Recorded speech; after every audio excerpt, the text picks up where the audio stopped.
Most people walk past a certain tree, again and again, without realizing it thrives above diamond-rich soil. In several known kimberlite zones, specific tree species act as unintentional sentinels, drawing up subtle geochemical signals through their roots and locking them into decades of growth rings and canopy behavior. In southern Africa, Pileostigma thoningi shows a statistical preference for ultramafic-derived soils. In Brazil, Barbatimão, Stryphnodendron adstringens, and Pautera, Qualea grandiflora, establish more densely in areas where the regolith overlays decomposed kimberlite. These trees aren't growing randomly. The soils formed from weathered kimberlite tend to be more alkaline and enriched in magnesium, iron, and calcium, traits that limit certain species and advantage others. The result? Patches of forest that quietly diverge from the norm, often in elliptic clusters or linear bands that reflect the footprint of the buried pipe beneath. Field geologists working near Katoka and Brauna operations note that these botanical indicators sometimes outlast traditional soil sampling in reconnaissance. Unlike mechanical sampling grids, trees silently integrate the mineral signal over years, sometimes decades. The canopy itself can betray subtle clues, slight shifts in premature leaf fall or higher foliage density due to micronutrient uptake. These aren't visible on the ground unless you know what to scan for, especially in transitional zones where vegetation shifts from cerrado to more humid biomes. What's critical here is recognizing when a tree type is overrepresented compared to its usual occurrence nearby. A single specimen means nothing, but a cluster of Barbatimão on a magnesium-rich outcrop, that may warrant a soil probe or shallow trench to search for indicator minerals. Still, not every green signal is legitimate. Some trees mimic this pattern due to old fire scars or nutrient pockets unrelated to kimberlite. That's why we escalate from canopy clues to soil-level diagnostics. And here's where things begin to separate the wishful from the real. What's happening under the roots and how to read that next. It's not the tallest tree that signals a diamond-bearing substrate. It's the one winning the underground. Competition. Beneath the visible canopy, plant roots engage in silent warfare over access to nutrients, water, and anchorage.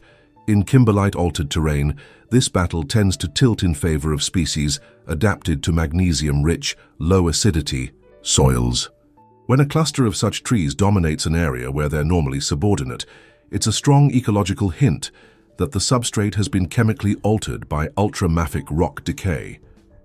Kimberlite, once exposed to weathering, breaks down into a clay-rich regolith high in serpentinized components. That process releases magnesium, calcium, and trace metals like nickel and chromium into the upper soil layers. Species with root systems evolved for such conditions, including Qualea, Stryphnodendron, and even some leguminous subshrubs, taps into these minerals efficiently. Their dominance shifts the forest composition, displacing species that prefer more acidic, silicate-rich ground.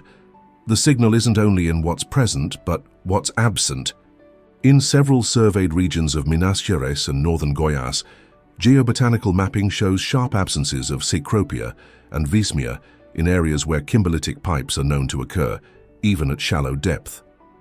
These gaps in ecological succession are harder to fake than mineral stains or false surface concentrations. Unlike float samples, trees can't be dumped or relocated. They're slow indicators, deeply tied to what lies beneath. The key is watching for edge zones, where two or more species clusters meet, and one clearly outpaces the others in size, density, or leaf coverage. These borderlines often track the edge of a buried intrusive body. Root competition near these contacts intensifies, and it's here where you'll most often find trees with exposed root flare coated in dark or greenish crust, residues rich in iron oxides or manganese, indirect evidence of mineral-rich weathering. But competition can also hide what you're looking for. Fast-growing invasive species like Molinis minutiflora, molasses grass, sometimes mask indicator flora entirely, especially in disturbed or fire-prone zones. That's why the next signal, less reliant on density and more on physical stress, brings clarity, especially when the leaves begin to betray chemical secrets. A leaf's shape, color, and texture often reflect more than just seasonal rhythms. They're chemical summaries of the soil below. In terrains where kimberlite has weathered near the surface, certain trace elements accumulate in the plant's vascular system, triggering subtle but consistent changes in the foliage. The most telling are not always dramatic. It's the irregularities, the stunted growth, asymmetric margins, and mottled pigmentation that quietly betray a subsoil laced with high chromium, nickel, or magnesium concentrations. On serpentinized terrain, especially where weathered lamprites or degraded kimberlite, dikes are present. These metals migrate upward with moisture flow. Trees like Poteria and Dalbergia species, commonly found in tropical zones with ultramafic substrates, begin to express signs of elemental stress, yellowing between the veins, intervenal chlorosis, edge burn, or a deepened blue-green hue inconsistent with the season. In some cases, leaves curl or become unnaturally thick, a defensive adaptation to toxic metal loads. For trained eyes, these symptoms map closely to geochemical soil anomalies. Field verification is practical. A hand lens can expose raised vein, ridges, or crystallized exudates. Portable XRF scanners, while expensive, instantly confirm metal loads in pressed leaves or sap crusts. For low-tech alternatives, even boiling leaf tissue in distilled water and testing with pH strips or conductivity meters can indicate soil-metal interaction. Higher mineral loads tend to lower pH and increase conductivity slightly. One underutilized technique involves collecting leaf litter from several indicator species, drying them, and grinding small samples to test ash residue color. High iron content darkens the ash. Manganese adds a violet tint. Chromium may leave a greenish tinge. Under UV light, though not definitive on their own, these signs build a case, especially when seen across a wide canopy gradient. Yet there's a catch. Nutrient deficiencies caused by poor soil drainage or past agricultural use can mimic these symptoms. That's where foliage alone becomes an incomplete guide. To separate true mineral influence from superficial stress, one must examine the outer layer most exposed to wind and particulate influx, the tree's bark. Bark doesn't just shield a tree, it records its environment. In regions overlaying decomposed kimberlite or lamprite pipes, the outer bark often accumulates minute but measurable traces of magnetite, ilmenite, or chromite, key indicator minerals in diamond exploration. Over time, airborne dust, splashback from rains, and root-cycled elements embed into the bark's surface, forming a passive geochemical sampler that requires no excavation. In practice, bark sampling offers a low-cost reconnaissance method, especially in remote terrain where traditional soil grids are impractical. Certain trees, like Mimosa, Terminalia, or Copifera, develop fissured or exfoliating bark ideal for particle retention. On-site, a simple swipe with a magnetic wand across the bark's outer layers can recover trace quantities of magnetic grains. If small black particles adhere persistently, it warrants closer inspection. These grains, once isolated, can be viewed under a hand lens, angular, opaque, and unusually dense. True magnetite or ilmenite will show a metallic luster when scraped. Unlike common humic detritus, more detailed analysis may involve lightly scraping the bark's surface into a clean bag, sieving it through Nutter 40 mesh, and running the fines through a magnet separator. In field tests near kimberlitic zones in northern Mato Grosso, this method revealed a consistent presence of ilmenite grains clinging to the exfoliated bark of dominant canopy species. Even where surface soil showed no strong magnetic response, the bark had captured years of microdeposition carried by wind and rainwater. A second, often overlooked signal is mineral staining. Reddish or black streaks running down the bark in dry season may suggest iron or manganese leaching from the root zone up through the xylem. Under UV light, some trees display faint fluorescence along these streaks, likely tied to organic metal, complexes forming under chemical stress. Though not diagnostic alone, these responses add weight to a growing geobotanical profile. Still, bark clues must be treated with caution. Pollution or ash from nearby burns can create false positives. And not all magnetic dust implies kimberlite. Basic basalts and laterites can yield similar signals. That's why the next line of evidence looks deeper into the ground, at what the roots are pulling up, and how that signature concentrates in specific elements you can test for directly. Trees that send roots deep into fractured ultramafic bedrock don't just survive, they concentrate secrets from below. While most surface vegetation interacts with topsoil and shallow minerals, taprooted species like Dipteryx, Tababuia, and some Bursera penetrate deep enough to access alteration zones rich in magnesium, calcium, titanium, and even trace rare earth elements associated with weathered kimberlite. These trace elements, drawn upward through xylem flow, subtly accumulate in the bark, sap, and especially in the leaf and wood tissue, creating a long-term biological log of geochemical anomalies. In terrains where the surface is too weathered or masked by laterite caps, deep-rooting flora become the only way to detect signals from the host rock. For field reconnaissance, this changes the strategy. Rather than sampling shallow soil alone, attention shifts to the species mix and individual root behaviors. In certain dry tropical regions of Brazil and southern Africa, trees that persist during long dry spells often owe that resilience to rooting into deeper, mineralized fracture networks. Those same networks that channel decomposing kimberlite volatiles. Field testing takes two forms here. First, visual indicators. Trees with slightly elevated growth in otherwise flat terrain, odd trunk girth relative to height, or disproportionate leaf flush during dry periods suggest deeper moisture and mineral access. Second, biochemical testing. Extracting sap or collecting inner bark shavings can allow crude chemical detection. Even with basic tools, a conductivity meter, pH strips, or colorimetric test kits, explorers can detect elevated levels of titanium via peroxide-based tests or manganese through purple staining agents. More advanced field teams use tree corers to extract narrow samples of wood, which once dried can be tested for elemental patterns via portable XRF or Labasade. Tree ring studies in known kimberlite fields have shown spikes in magnesium and chromium during dry years, a pattern likely driven by increased root uptake from deeper weathered zones. These aren't isolated cases. Repeated field trials across Angola and Goiás have confirmed the trend. But there's a twist. Not all deep-rooted trees show this effect. Only those whose species chemistry allows for metal accumulation without self-toxicity. Others may survive just as well, but show no above-ground signal. That's why this method pairs best with canopy and bark analysis already in play. Yet sometimes the clearest signal isn't from the tree at all. It's what appears next to it, or what doesn't grow near it. In termite mounds and bare patches where tree growth fails, hidden chemistry often surfaces, and that opens the door to the next tier of indirect evidence.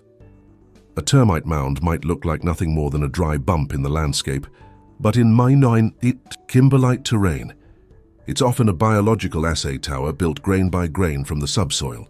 Termites pull fine particles up from deep horizons, mixing organic matter with mineral-rich clays to build their walls. In areas underlain by ultramafic pipes, those grains often include chromite, ilmenite, or magnetite, minerals that standard surface sampling might miss entirely due to overlying lateritic crust or vegetative cover. The trees around them complete the story, where indicator trees cluster and termite mounds appear in unusually dense patterns or exhibit darkened soils. The two signals reinforce each other. But more subtle is the tree shadow, zones where canopy coverage abruptly thins or breaks, not due to fire or clearing, but because something in the soil limits plant vigor. These breaks often correspond to the outer margins of buried volcanic vents, or to zones where heat and gas altered the regolith centuries ago, inhibiting deep-rooting species and leaving only shallow scrub or grass. On the ground, there are practical ways to interrogate these anomalies. Start by examining the base of termite mounds with a hand magnet. If it pulls black grains that resemble crushed iron filings, you may be handling magnetite or ilmenite, both common in kimberlite alteration, halos. The grains should be dense, non-shiny, and exhibit no attraction to copper or aluminum tools. If possible, scrape a small sample into a pan and wash it down. True heavies will concentrate quickly, often leaving a dark, stubborn residue in the crease. Next, evaluate the spatial relationship between mounds and tree gaps. Are the mounds lining up along an invisible axis? Are trees stunted or leaning near them? These patterns often reflect subsurface fracture networks or degast conduits, the same structures that host many diamondiferous pipes. In parts of the Democratic Republic of Congo and central Bahia, teams have mapped pipe perimeters simply by tracing termite mound belts and adjacent tree density drops. The logic holds. Termites favor warm, metal-rich soils for nest building, and trees avoid the altered, nutrient-sparse crusts around intrusion margins. When both signals converge, the odds of a kimberlite target increase significantly. But not all termite activity points to treasure. Organic decomposition zones and abandoned burn scars can create similar patterns. That's why the next clue narrows focus even further, to the precise tilt and orientation of trees themselves. When enough specimens lean a certain way, it may signal buried structure beneath the forest floor. A leaning tree in isolation means nothing. But when a dozen trees within a 100-meter radius all tilt in the same direction, despite flat terrain, something underground is reshaping their world. In kimberlite-bearing regions, especially where the pipe is shallow but not exposed, the decay of ultramafic rock and associated thermal processes can subtly deform the overburden. Over years or decades, root systems react to subsurface tension and micro-slumping, pulling trunks into gradual lean. It's a long-game signal, but one that, when mapped properly, can outline buried structures invisible to aerial or magnetic surveys. Field geologists refer to this as vegetative drift response. It's most apparent on terrain that appears stable, but was disturbed in the geological past, such as the flanks of old volcanic necks or margins of eroded pipes. In these of pyrope garnet to suggest diamond potential. But even here, the logic isn't as simple as spotting red crystals in the dirt. What follows is the paradox every field prospector must face: pyrope without diamonds, and diamonds without pyrope. Spotting a pyrope garnet in your sample feels like a jackpot.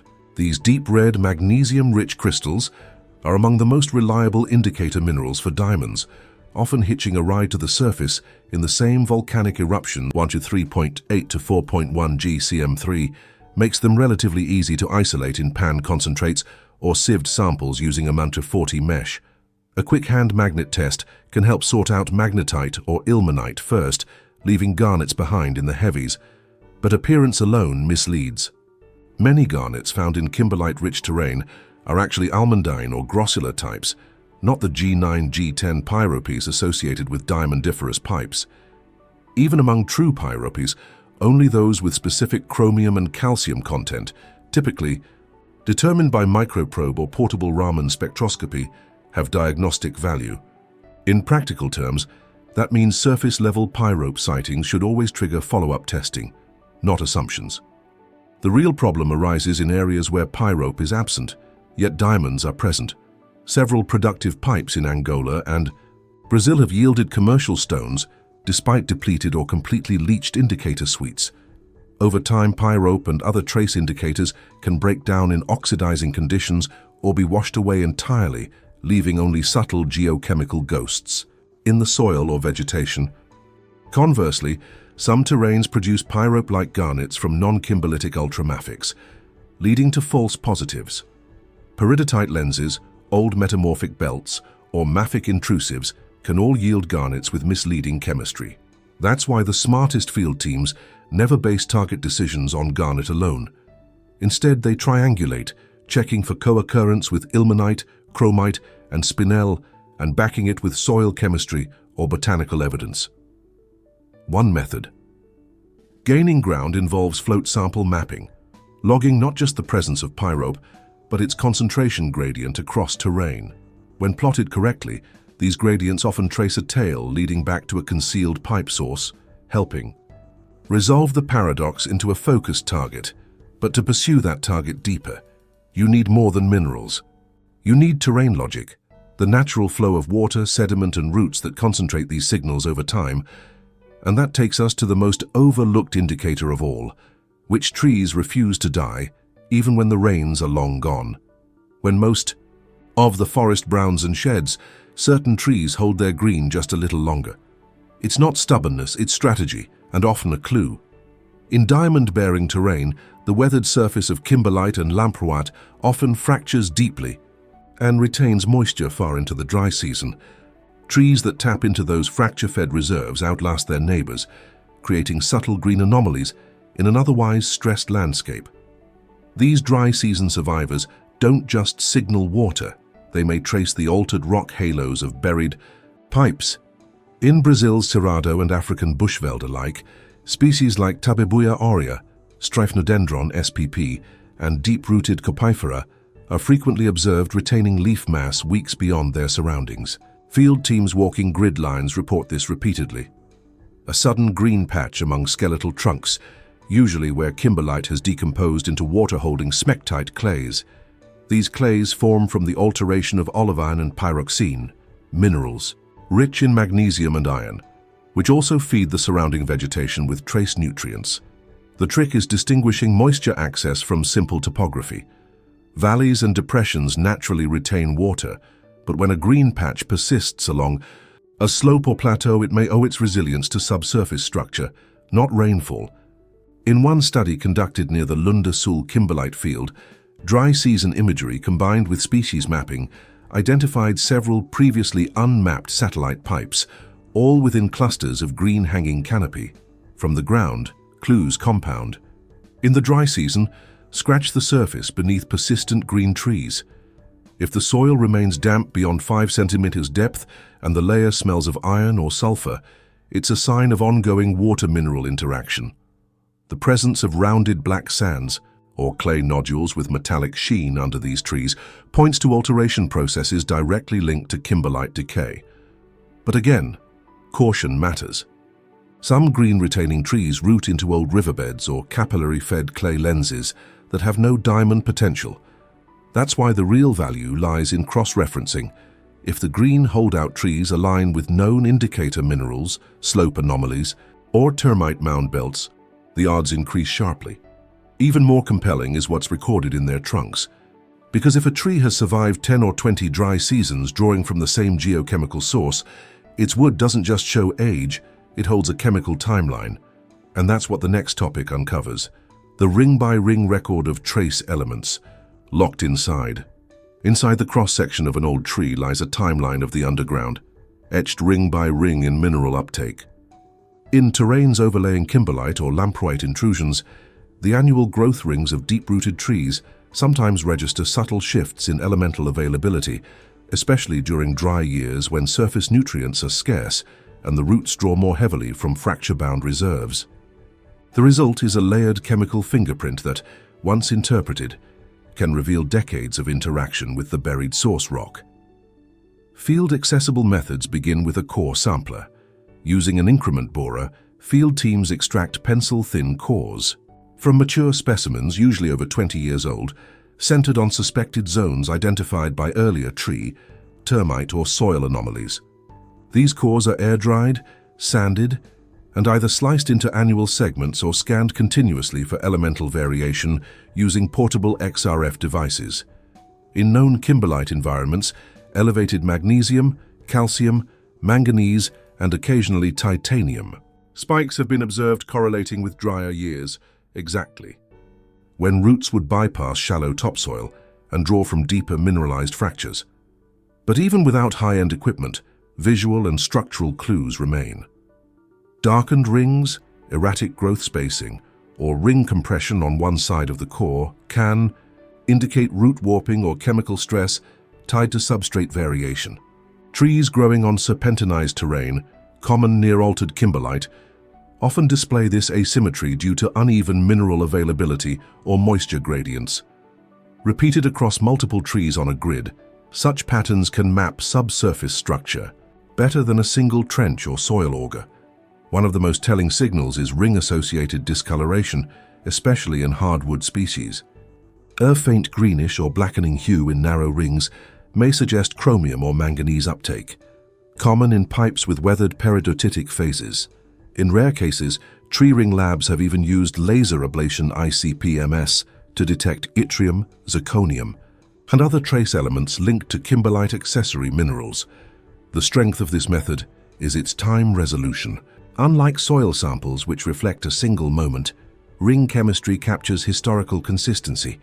A short-lived nutrient flush could be a false signal from surface runoff, but if the same element appears repeatedly across 5, 10, or 20 dry season rings, the odds rise that it's not coincidence but geology. Still, ring chemistry has limits.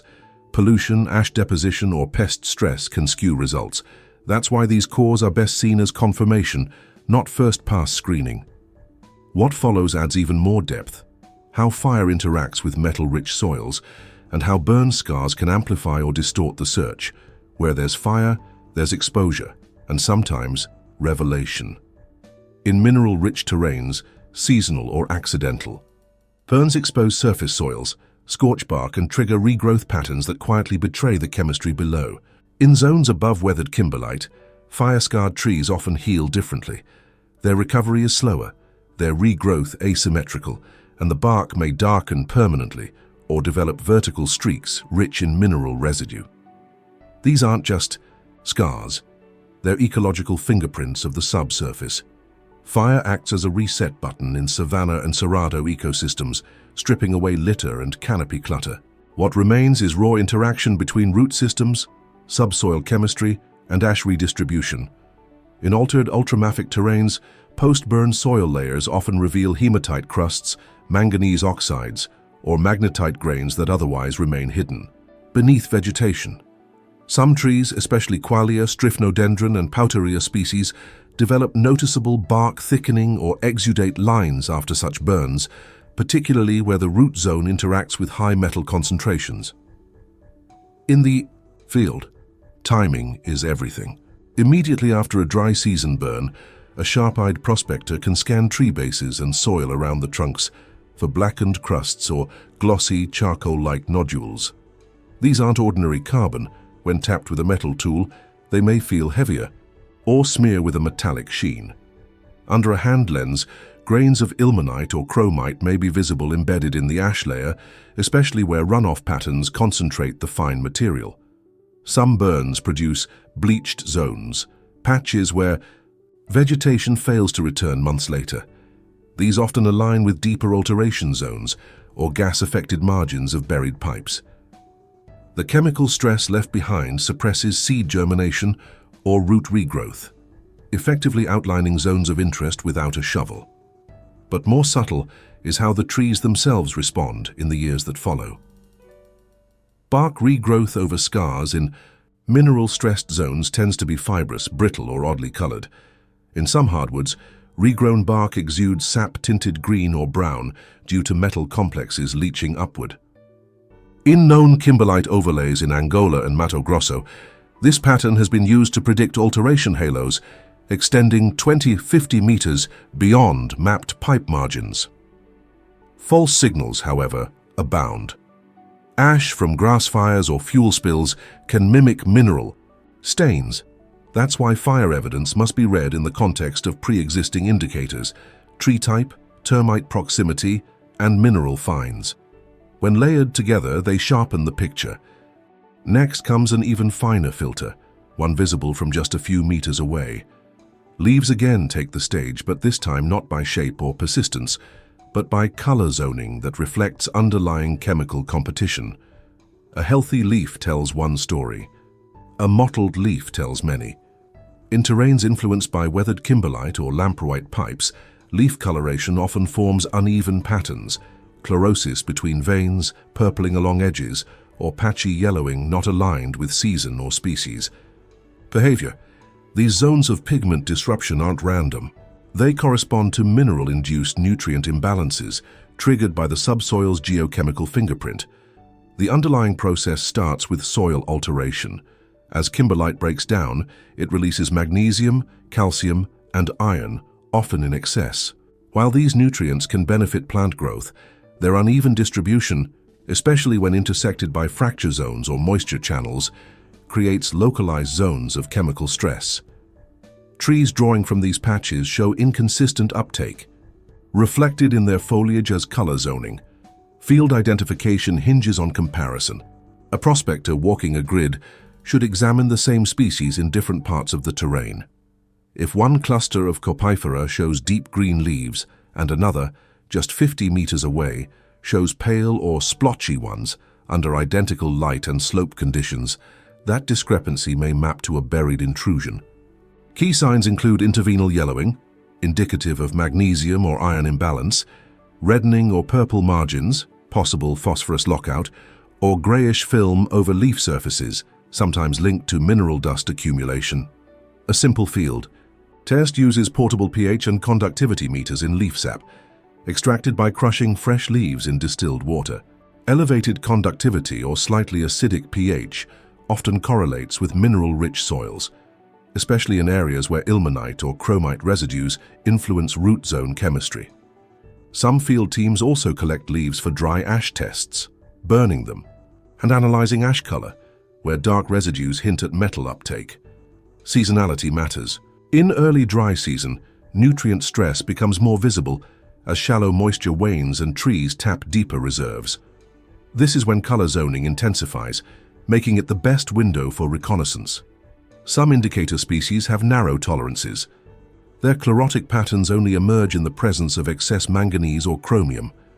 Others, like Quelea spp, display margin burn when calcium saturates the soil. Still, not all discoloration has geological roots. Pest damage, fungal infection, or wind scorch can create false visual cues. That's why this signal, like all others, must be cross-validated with structural terrain features and mineral evidence. And when trees fail entirely, where no leaf returns and bark begins to crack, we enter the domain of the most eerie clue of all, the silent dead zone, ringed with lichen that feeds off the very metals the trees couldn't survive. In the middle of a vibrant woodland or cerrado scrubland, a sudden patch of lifelessness draws the eye.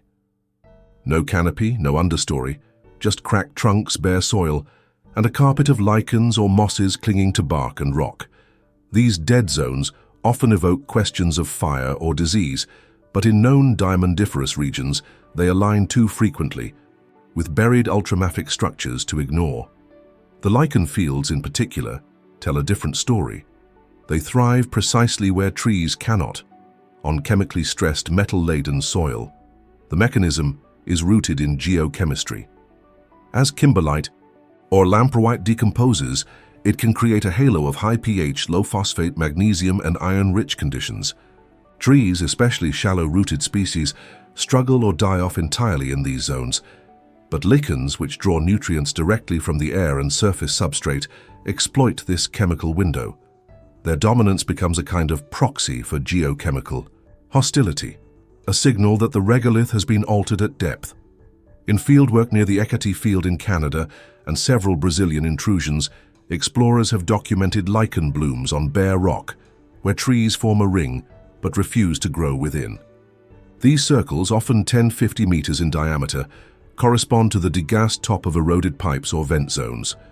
Within them, soil tests commonly return anomalous levels of magnesium, chromium, or titanium, elements that suggest deep ultramafic origin. Mosses sometimes appear as well, but it's the crustose lichens, flat, scaly, grey to greenish organisms, that dominate the indicator list. Visually, dead zones often feature cracked soil with a faint sheen or patches of iron crusts. If the zone lies on a slope, the downslope margin may collect black sands after rainfall, washed in ilmenite, chromite, or spinel grains. A magnet sweep here is often rewarding. Within the dead zone itself, tree stumps may display bark cracking in vertical patterns or white fungal rot that suggests chemical, not biological, decay. Some prospectors use drone imagery during early, wet season to map canopy gaps that do not flood, another sign that the area is not hydrologically suppressed, but chemically hostile. Lichen density, meanwhile, can be mapped with simple image classification techniques, highlighting patches of potential concern before ground teams ever enter the zone. But caution remains vital. Overgrazing, abandoned fields, or natural salt licks can mimic dead zones in certain climates. The distinction comes from the presence of indicator minerals and the nature of the surviving flora.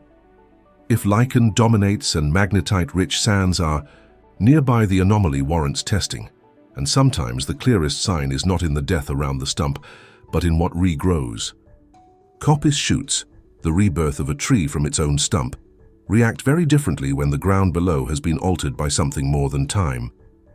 When a tree is cut or burned and then regrows from the same base, it doesn't just resume life, it registers the chemistry of its rebirth. In mineral-altered terrain, especially over kimberlite-derived soils, the behavior of coppice shoots can reveal more about the subsurface than the original trunk ever did. Trees regrowing in chemically stable soils tend to sprout evenly, with multiple balanced stems. But in ultramafic influence zones, coppice shoots often emerge unevenly, grow with twisted or stunted forms, or exhibit unusual bark color and sap patterns within the first few seasons. The process is grounded in stress response. After injury, trees rely heavily on root reserves and immediate soil chemistry to regenerate. In kimberlitic terrain, the regolith often contains elevated levels of magnesium, iron, and trace heavy metals that influence hormonal signals in the cambium layer. The result? Asymmetric growth, reduced shoot number, or abnormal lignification, traits easily visible in young coppice clusters. Field identification is straightforward. Walk recent burn zones or old clear-cut areas and inspect stumps 1 to 3 years into regrowth. If more than 50% of regrowth is skewed to one side, or if bark coloration differs sharply from nearby coppicing stumps of the same species, it may indicate mineralogical suppression or imbalance below. In some ultramafic belts, coppice shoots emerge only from specific quadrants of the stump, those where rootlets reach fracture-bound moisture. This directional pattern often reflects underlying alteration halos or pipe margins. One subtle but powerful test involves sap color and drying pattern. Freshly cut coppice shoots from kimberlite-influenced zones sometimes exude sap that dries with a grayish, iridescent film, likely due to suspended microparticles of manganese or titanium. Compare this with control samples from the same species in nearby non-anomalous soil. The difference is often visible within minutes. Even leaf emergence tells a story. In stressed coppice regrowth, leaves may emerge late, exhibit margin curl, or develop a chalky film due to altered xylem chemistry. These are not just biological quirks, they're direct outcomes of geochemical flux from below. Yet again, the context matters. Coppicing behavior can be altered by grazing, fungal infection, or mechanical damage. But when multiple altered coppice patterns align with known indicator minerals, termite mounds, or dead zones, they form a compelling cluster. And there's one more signal, even more stark, often visible from a drone or hilltop vantage: the places where forest simply refuses to close, where sunlight strikes the soil season after season. These canopy windows, often low, wide, and persistent, aren't gaps by chance. They're geobotanical windows into what lies beneath. From above, they look like small meadows or light breaks, openings in the forest where no full canopy ever forms. But on the ground, these low-altitude canopy windows reveal something stranger, not ecological randomness, but persistent vegetative suppression over ground that often aligns with the top of buried pipes or volcanic vent zones. In diamond-prone terrain, these windows become visual shortlists for ground truthing. The formation is chemical, not topographic. As kimberlite or lamproite weathers, it can create patchy zones of soil that are alkaline, metal-rich, and phosphorus-poor. This imbalance stunts seed germination and reduces root penetration, resulting in a vegetative gap surrounded by otherwise dense growth. Trees that border these zones often lean away or grow asymmetrically, and herbaceous cover is dominated by stress-tolerant grasses or annuals, not permanent canopy builders. From a field perspective, these openings are prime candidates for targeted sampling. Their shape often reveals structural truths. Elliptical forms suggest pipe cross-sections, while elongated depressions may trace dikes or feeder veins. In many cases, the soil within the window differs in texture and color, darker from high iron content, or greenish-gray from serpentinization. Magnet tests here are often productive, as fine ilmenite or chromite grains concentrate near the surface in wind-sheltered hollows. Survey teams in parts of Tanzania and Para have used drone orthophotography during mid-dry season to identify these anomalies across otherwise unbroken woodland. When paired with canopy height models, these windows stand out clearly. Ground follow-up typically reveals consistent patterns, sparse vegetation, soil crusting, and importantly, subsurface moisture retention just a few centimeters down. That moisture, when tested, often shows elevated conductivity, hinting at dissolved mineral loads from altered ultramafic sources. These canopy gaps also interact with wildlife. In some regions, animals avoid bedding or grazing in these windows, perhaps due to subtle gas emissions or mineral taste in surface water. Anecdotal reports from field teams note an absence of termite activity within the core of these gaps. Unusual, given their presence just meters beyond the perimeter. But perhaps most telling is the behavior of trees attempting to colonize the saplings often sprout, then stall, dying off after just 1 or 2 dry seasons. Their shallow root systems hit a chemical wall where water exists, but the balance of elements is hostile. A simple trench just 20 centimeters deep across such a zone can reveal this stark contrast. Oxidized soil suddenly giving way to greenish, blocky regolith rich in clay-bound metals. And when you examine the very base of the surviving trees near these windows, you may find something even more conclusive. A rust-colored crust, evidence of iron and manganese efflorescence forming where sap and soil interact. It's this crust, often overlooked, that leads directly into the next level of detection, analyzing the soil's surface armor for signs that only mineral decay can explain.